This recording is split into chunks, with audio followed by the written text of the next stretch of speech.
जानुभयो भने इनपुट अथवा स्टाइलमा जानुभयो भने यहाँ भोल्युम एमए भनेर राखिएको छ। यो भोल्युमको चाहिँ मुभिङ एभरेज हो। कति दिनको भन्दा 20 दिनको। अब यो कतिले 21 डेजको युज गर्नुहुन्छ, मैले पनि जनरली 21 डेजको युज गर्छु बिकज यो फिबोनाकी नम्बर हो। अब फिबोनाकीको आफ्नै इम्पोर्टेन्स छ, त्यो बुझ्नु मन छ भने म एउटा भिडियो राखिदिनेछु। हामीले बनाएको भिडियो धेरै पहिलाको एकदम इम्प्याक्टफुल भिडियो छ, गएर हेर्न सक्नुहुन्छ। होइन भने तपाईँले 20 नै राख्दा पनि हुन्छ।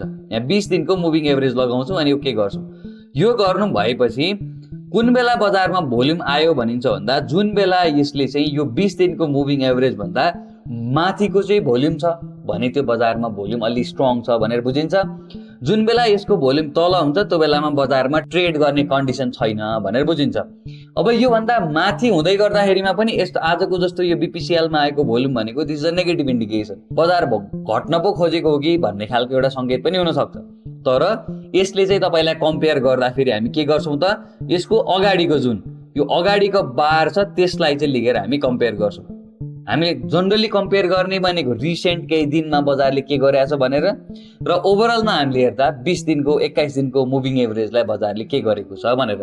जस्तै आजको दिनमा नेप्सेमा हेर्ने भने यसले कहिलेबाट भन्नुहुन्छ भने यो दिनबाट चाहिँ 20 दिनको मुभिङ एभरेज भन्दा माथिको चाहिँ बजारमा भोल्युम आएको छ भनेपछि त्यो दिनबाट बजारमा अलि ट्रेड गर्न लायक भोल्युम छ भनेर यसले इन्डिकेट गर्यो। फेरि जुन बेला 20 दिनको मुभिङ एभरेज भन्दा तल भोल्युम जान्छ बजारमा ट्रेड गर्ने माहौल छैन भन्छौँ।